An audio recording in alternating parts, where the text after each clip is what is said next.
Tina. My boss at N-Power loved me, even though I was a caner.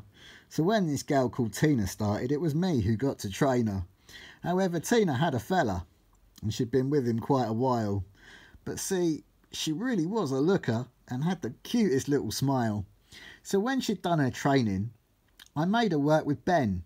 Yes, my buddy from the past, who now was back again. He too was now at N-Power because I'd got him a job as well. Then got him to work with Tina to see if she would tell any of the little feelings that she may have hid inside. I thought this was a sneaky plan and one that should be tried. Will it work, I wondered. I'll just have to wait and see. Then one day she let slip to Ben that she really fancied me. So the next day of work, I figured, should in fact be missed so that myself and Ben and Tina could spend it getting pissed. I almost forgot to mention Ben's Swedish girlfriend, Kat. She would come in handy, as with Tina she could chat. Me and Ben got very drunk, whilst in the Barnaby Rudge. Then out the blue, from nowhere, I felt a hefty nudge. 2 policemen had just grabbed me and escorted me outside on suspicion of having illegal drugs, which I didn't, but had tried to purchase earlier in the day off some geezer on the phone. Luckily, on this occasion, the geezer weren't at home. So I'm outside the pub with the police, and I thought I'd act the fool, because sometimes I had 100 E's, but now had none at all. And in front of the large gathering who were watching this unfold, I thought I'd play up to the crowd, so what the police got told was that I did not have drugs on me, but I was after some to buy. I asked the police if they knew somewhere else that I could try. They chucked me in their police van and frisked me up and down. I called one Inspector Homo and the other DC Clown. They realised I had nothing, so they thought they'd search Ben, and to their great annoyance, found nothing once again. The police left empty-handed, so we returned to Tina and Kat, who were in the pub, astonished that they'd just witnessed that. Then, I swear on my life this happened. As the police van drove away, I got a call off that geezer, who now had phoned to say he was going to be over in 20 minutes with my 50 E's. He asked if I still wanted them. Of course I said, yes please. I'd wanted them for the next day, at Brighton, Fat Boy Slim. But when we saw Bonds the hippie, we gave a few to him. And to celebrate this turn of events, me and Ben had 7 each. Though I thought I'd better save some to sell on Brighton Beach.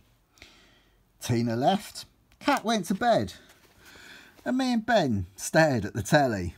I'd deprived myself of any sleep and had rock burns in my belly. It was 8 AM in the morning when Steve, Nurse Steve, not Geordie Steve, knocked on my door. "We're off to see Fat Boy Slim," said Steve. "Oh, I'm sorry, Steve, but I don't think we're going anymore." "Don't be stupid," shouted Steve. "Have more ease and you'll be fine. It's times like this I love my friends, but wish that they weren't mine." Fat Boy Day. So me and Ben and Kat and Steve set off on our way to Brighton. Ben looked dead and I looked ill, and Kat was looking frightened.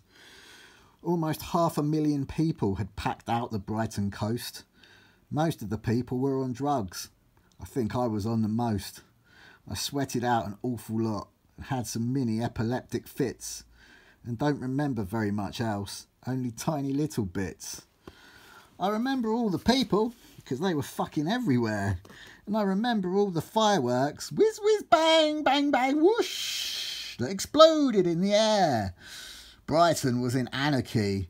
It was practically a riot, in which I then lost all my friends, so had to look for somewhere quiet, where I could maybe use my phone and say, "Please tell me where you are." Then down some seedy side street I found what appeared to be a bar. It didn't look very busy, so I decided this would be the place to make the phone call to my pals, but as I walked in off my face, I found this in fact was not a bar, but a swanky restaurant instead. The tuxedo-wearing diners frowned as I burst in off my head. "Hello, mate. I'm fucking lost. Where the fuck are you? I cried. We're waiting by the Odeon, was the response. Then my phone battery died. The manager of the restaurant said, we're not open anymore. We're closed, we're closed, we're closed, he said, as he pushed me out the door. So I was pushed back into the madness, amongst all the aftermath. Through 500,000 people I had to find a path. A route to the Odeon cinema, where my friends waited for me. And trust me, when I found them, I was as happy as could be. Selena, Zena, Nina and Tina. Before I went out with Tina, I was still seeing Selena. I met a girl called Zena, but went right back to Selena. I split up with her after that, but slept with Dirty Nina. A sexy girl, I have to say, but one that could be cleaner. Smelly Richard. Richard was a smelly boy. His clothes resembled rags, but I could send him to the shop and he'd bring me back some fags.